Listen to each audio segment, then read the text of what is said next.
As a Test captain, you've benefited from a lot of fantastic Test bowling performances, like especially Mitchell Johnson comes to mind. In one day, how do you rate what Mitch Starc was able to do for the whole tournament, and also, I guess, the bowling unit fast bowling unit as a whole for the tournament? Yeah, there's no doubt that I think Starkey deserves the Man of the Series award. I think he's been exceptional. I think our whole attack has, to be honest. I think that's no coincidence while we sit here World Cup winners tonight. I think our bowlers have won us the World Cup. I think our batters have certainly stood up and grabbed their opportunities, but I think our bowling performances in every single game has been exceptional. Probably none better than today. The reception that you received when you walked off, how special was that? When you personally? Yeah, it's been really special, to be honest. Like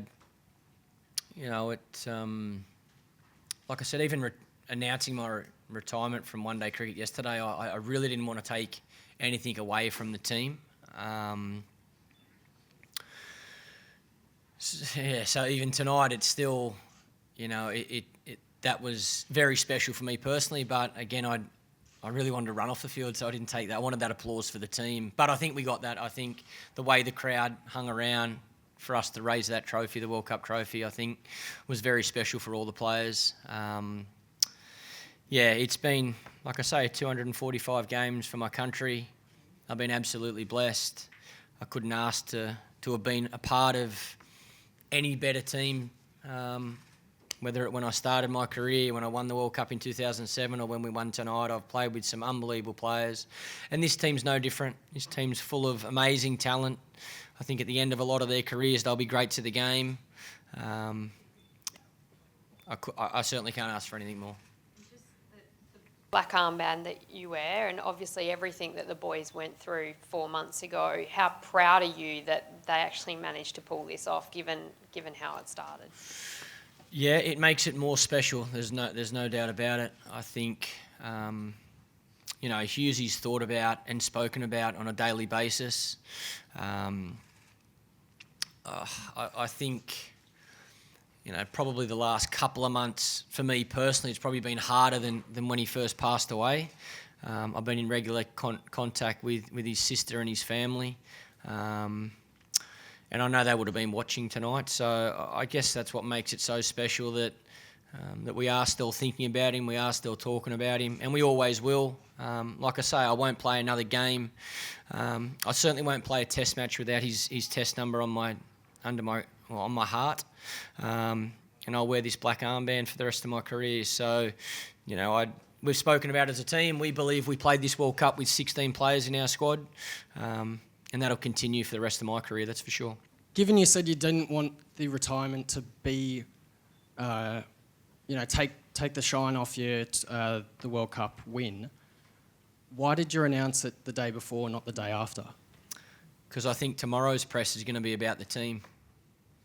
And if I announce it tonight, then tomorrow's press wouldn't have been about the team. So I've probably taken one day of media rather than a week of it. I'm hoping the next week is full of positive things about every single player in that change room and what they've achieved in this tournament. But you guys will dictate that. Michael, I know you're so well versed in talking about the team, but if you can just put that to one side just for one moment, considering what you've been through this summer in terms of, Philip's death and obviously, the hamstrings and the rehab and all the sort of work leading into this summer and especially this tournament, do you feel this is probably your proudest achievement or the thing you're most proud of?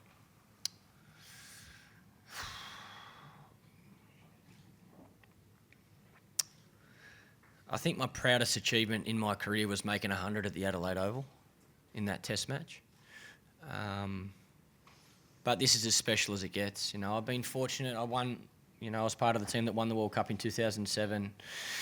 I've won 2 Ashes campaigns 5-0. I don't think it's fair to compare. For me personally, like I say, that 100 in Adelaide is the most special day of my life.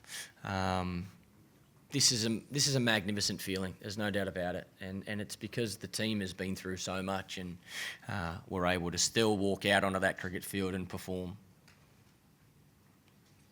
Michael, since you made your debut in 2002, Australia won 3 World Cups, 2 Champions Trophies. What is it that makes you so hard to beat in the big games? I think the Australian way has always been about the big games. I think that's probably something I learned at a young age, that the big players always stood up in major tournaments. You know, they weren't scared of losing. They always wanted to bowl or wanted to bat in that big tournament. And I guess I was probably lucky enough to grow up in a team that had 6, 7, 8 of those players that wanted the ball or wanted the bat on that stage. And that's probably something that I hope I've been able to do through my career when the teams needed me, stand up and perform. And I think there's a lot of players in this current change room that now love that as well. And I think we showed that today on the biggest stage with as much expectation and pressure as you'll have on you in your career, playing a World Cup final in front of your home fans. Every single player wanted to bowl or wanted to bat or wanted to take that catch, and it's a special feeling. I think I've been really fortunate as captain to be able to turn to so many of the players under pressure, and they want that opportunity.